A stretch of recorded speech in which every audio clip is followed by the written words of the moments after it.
Друзья, всем привет! Вы на канале Делай то, делай это. С вами Ким.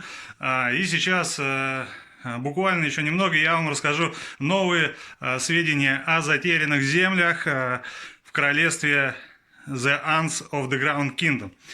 Не успел я поздравить девчонок с 8 марта. Букетик вам шлем с большой любовью от нашего всего альянса и, как говорится, королевства 307 сервера. Ребят, мне поступают сведения, и по чуть-чуть я собираю по малейшим деталям, кускам, что будет дальше, как говорится, в затерянных землях.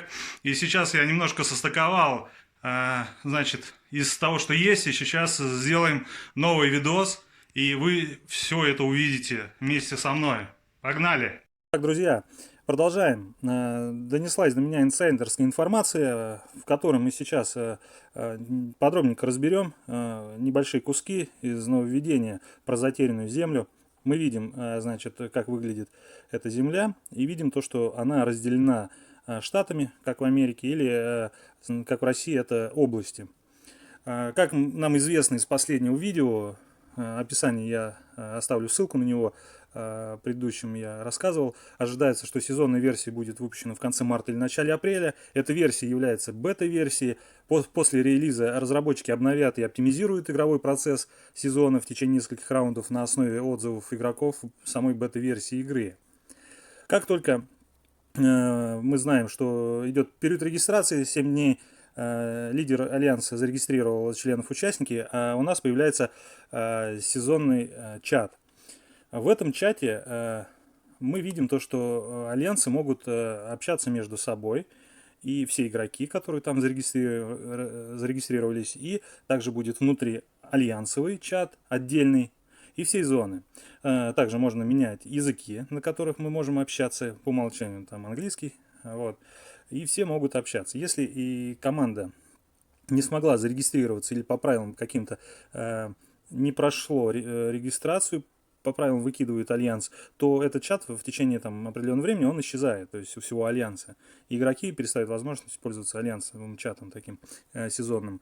А в целом он будет длиться весь период, весь чат будет сохраняться на протяжении всего времени, и всю информацию, все переписки, все это можно будет увидеть даже немножко дольше, после того, как событие закончится.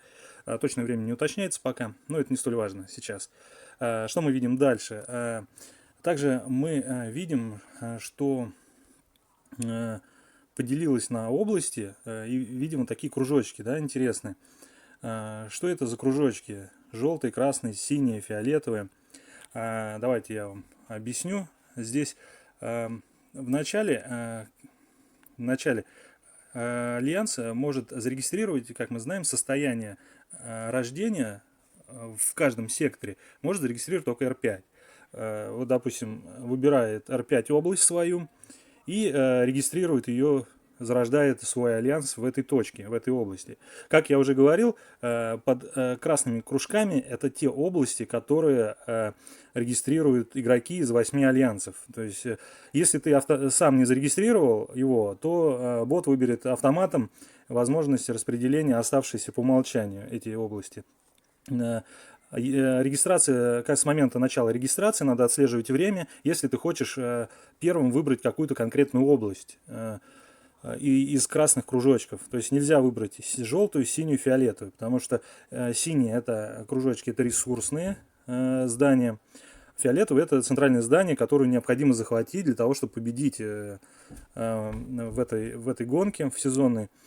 Желтые здания тоже нельзя в этом секторе зарегистрироваться, оно отдельно стоит, пока о нем мало известно, что это за здание, но, по крайней мере, мы знаем, что синие здания это ресурсные. Давайте посмотрим, вот как они выглядят, если их приблизить, там, масштабировать.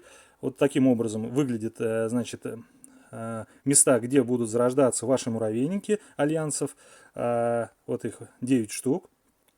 Также вот так выглядят ресурсные здания, в которые, я так полагаю, нужно захватывать для того, чтобы ускорить и увеличить мощь вашего альянса для захвата дерева Ну, а дерево выглядит вот таким образом у нас. Вот такое красивое. Оно, видите, и с водой, и там с разными цветами. И благоухает, цветет. Вот. Значит, после того, как игрок выбрал альянс R5 зону зарождения, другие R4 и R3 и R2, они не могут повлиять на место выбора. Они просто могут просматривать там, где R5 лидер указал место возрождения альянса. После выбора состояния другие альянсы не смогут перейти в эту зону. То есть, если мы первые встали, оно будет заблокировано. Им останется только из тех, которые свободны в тот или иной момент, до полной регистрации. Как только вот мы выбрали свое состояние рождения, мы не можем изменить больше состояние, переместить его в другую область. То есть, оно делается один раз. Вот. Если этап выборов в области еще не завершен, система поможет вам выбрать этап самостоятельно. Вот такое вот нововведение, это самый последний из того, что мне удалось от инсайдеров узнать. Это происходит после 7 дней, там есть шкала была двухдневная, вот за эти 2 дня надо успеть выбрать область и начать сражение.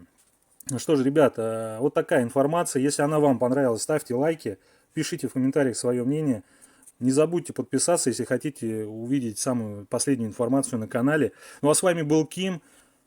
С радостью донесу до вас следующие новости. Всем пока, до скорого.